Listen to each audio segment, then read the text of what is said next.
चतुर्थी की पूजन में जो आप आखा दाना रखते हो, गेहूं वगैरह कुछ भी जो भी रखते हो, उसकी बड़ी महत्वता होती है महाराज। यहाँ तक कहा गया है, चतुर्थी की कथा तो आप लोग पढ़ते होंगे, जो लोग पढ़ते हैं उनको मालूम होगा। चतुर्थी की कथा में लिखा है,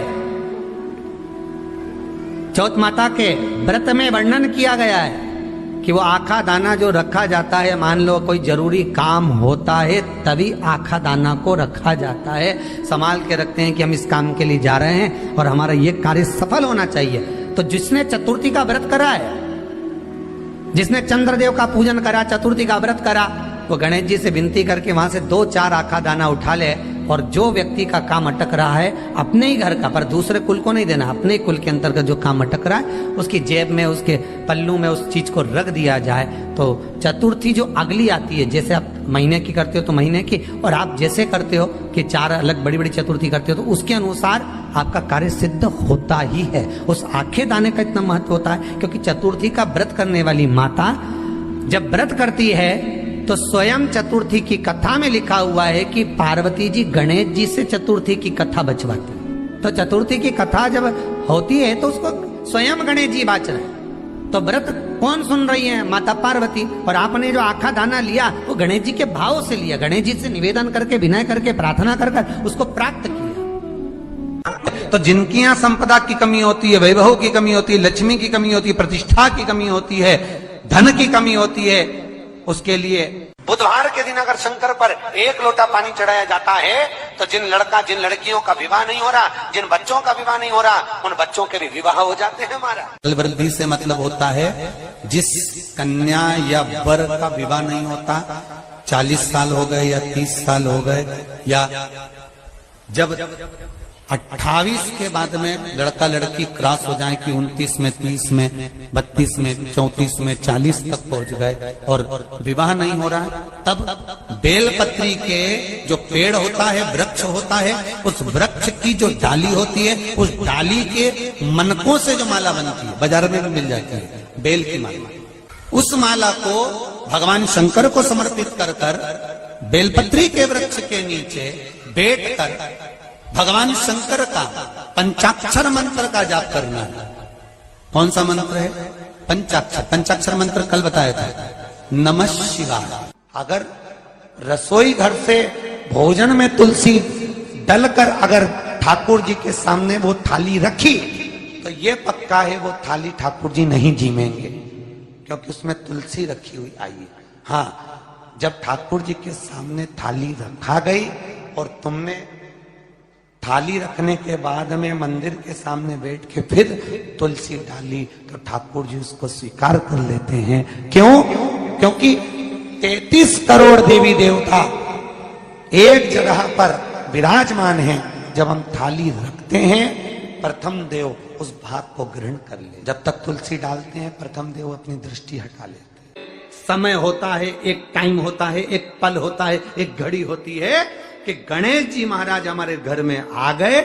गणेश जी की सबसे पहली जो आरती हो, उस आरती के समय पर अगर धूप बत्ती जलाई जाए या गोबरी को जलाकर उसमें गूगल छोड़ी जाए और गूगल छोड़ने के बाद गणेश जी का नाम ध्रुम वर्ण कह दिया जाए तो गणेश जी को तुम्हारे घर की पूजा स्वीकार करना पड़ती है। बस वो समय हम जानते,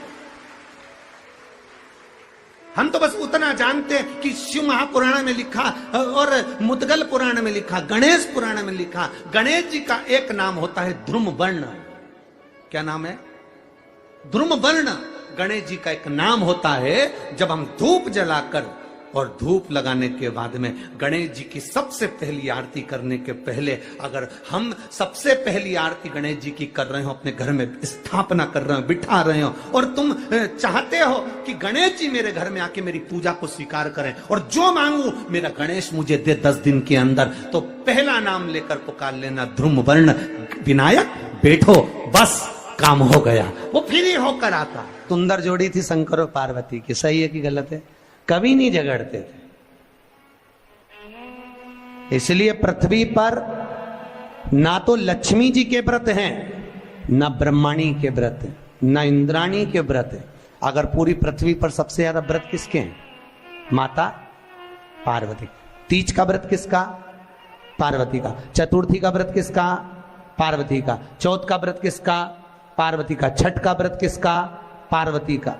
जितने व्रत है सब माता पार्वती। गणेश जी मैया को प्रसन्न करने के लिए अष्ट रूप में धारण करते हैं। 8 रूप भगवान गणेश जी ने धारण किए। एक मयूरेश्वर गणेश, दूसरा सिद्धि विनायक, तीसरा बल्लालेश्वर, फिर वरद विनायक, फिर चिंतामणि, फिर गिरजात्मज, फिर भगवान गणेश विघ्नेश्वर अष्ट विनायक, फिर महागणपति। ऐसे गणेश जी के अष्ट नाम हुए। उस समय तिजोरी के अंदर जो गणेश की प्रतिमा रखी जाती है किस नाम से रखी जाती है? तो तिजोरी में हम जो गणेश की प्रतिमा रखते हैं वो वरद विनायक के नाम से रखते हैं। कौन सा गणेश? वरद। वरद विनायक के नाम से तिजोरी में गणेश रखते हैं। और वरद विनायक के नाम से गणेश जी तिजोरी में रखाते हैं। आपको कथा में कहा था घर में सीधी सूंड का गणेश और व्यापार व्यवसाय ऑफिस में उल्टी सूंड का गणेश होना चाहिए। वरद विनायक को तिजोरी में। जब मकान का गृह प्रवेश होता है तो गणेश जी की पूजन जो दरवाजे पर करी जाती है उसे सिद्धि विनायक गणेश कहते हैं। कौन सा गणेश? सिद्धि विनायक। जब हम घर में शुभ कार्य हो, बंदर बाल लगाएं, कोई दरवाजे पर शुभ लाभ लगाएं या स्वस्तिक बनाएं या माताएं दरवाजे पर रंगोली डाले तो उसी समय पर सिद्धि विनायक के नाम से रंगोली डालना चाहिए। तो घर में लक्ष्मी बढ़ती है, सिद्धता बढ़ती है। याद रखिए, कभी भी गणेश जी को, मिट्टी के गणेश जी लाते हो भादो महीने में, तो विसर्जन करो तो विसर्जन के समय पर 2 बिंदी, एक कंकु की एक हल्दी की, दीवार पर जरूर लगा देना चाहिए। क्यों? क्योंकि गणेश जी हमारे यहाँ आते हैं तो रिद्धि सिद्धि के साथ आते हैं, पर जब गणेश जी जाते हैं अगर हम बिंदी नहीं लगाते हैं तो गणेश जी अपनी रिद्धि सिद्धि को साथ में लेकर चले जाते हैं। पति के साथ पत्नी वापिस चली जाती है। जब हम बिंदी लगाते हैं तो उसका मतलब होता है कि हमारे घर की बहू हमारे घर में रहे, बेटा भले भ्रमण के लिए जाए। तो गणेश जी जाते हैं, रिद्धि सिद्धि घर में रह जाती है। इसलिए रिद्धि सिद्धि को घर में रखने के लिए 2 बिंदी लगाना चाहिए, एक कुंकू की एक हल्दी। रिद्धि सिद्धि। गणेश जी की प्रियता है दुर्वा। क्या प्रियता है? दुर्वा। कितनी दुर्वा गणेश जी को समर्पित करी जाती है? मात्र 5। कितनी? आज के जमाने में लोग गट्ठा बनाकर चढ़ा दें, वो अपनी जगह पर 5 दुर्वा पंचम इंद्रियों को वश में करने के लिए और भगवान के 5 जो स्वरूप हैं उनको अपने भीतर उतारने के लिए 5 दुर्वा। और दुर्वा में भी 3 गांठ। जब दुर्वा समर्पित करी जाती है तो उसमें नीचे दुर्वा की डंडी पर गांठ रहती है, 3 छोटी छोटी गांठें होना चाहिए। चतुर्थी का जो व्रत करने वाली होती हैं, जो चतुर्थी का पूजन करने वाली होती हैं, उनके भीतर का एक भाव होता है कि जैसे ही शाम का समय आए चंद्रदेव का पूजन करें। चंद्र जब प्रकट हो जाए, कलश भर लिया, उसके नीचे आखा दाना रख दिया, चावल गेहूं जो भी आप रखते हो पूजन के लिए, ऊपर पात्र आदि रख दिया, जलाशय, फिर अपन ने घी का दिया लगाकर पूजन भी कर ली। तो जो चतुर्थी का पूजन करने वाली होती है, जो चतुर्थी का नियम व्रत धारण करने वाली होती हैं, बड़ी बड़ी चतुर्थियां करती हैं या उसका नियम धारण करती हैं, तो चतुर्थी का जो पूजन करती है वो किस चीज के लिए होता है? केवल संतान, पुत्र, परिवार, हमारा कुटुंब, हम जिस कुल में हैं, हमारा कुल वैभव की ओर बढ़े, संपदा की ओर बढ़े और उसकी आयु बढ़े, उसकी आयु बढ़े, वैभव बढ़े।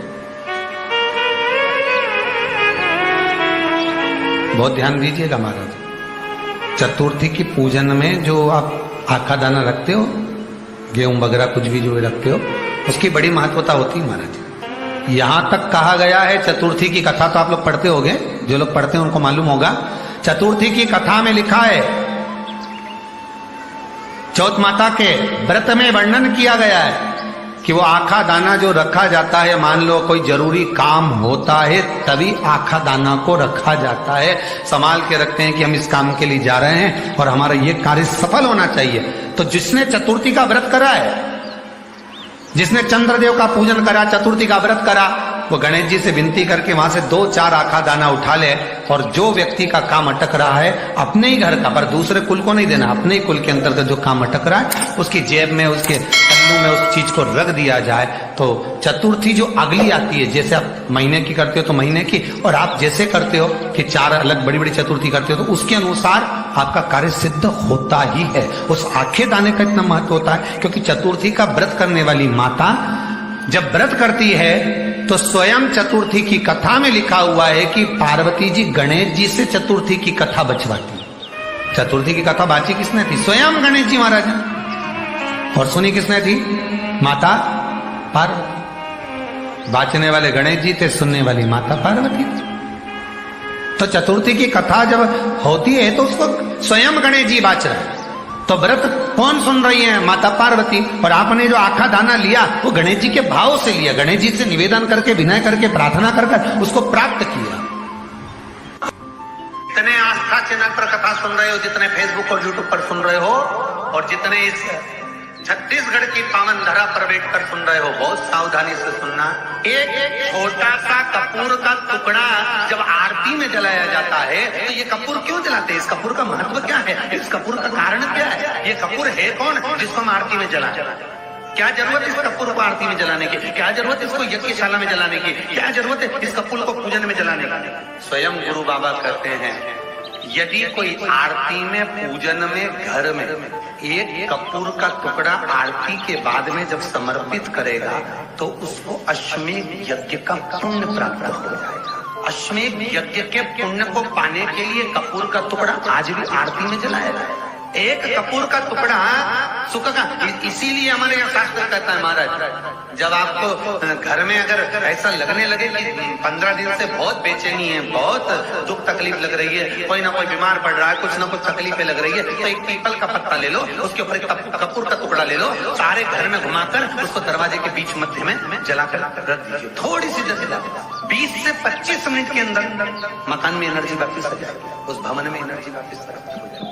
20 से 25 मिनट के अंदर एनर्जी वापस। लग रहा है कि यहाँ नेगेटिव है तो उसको पॉजिटिव बनाया जा सकता है। रात को 12 बजे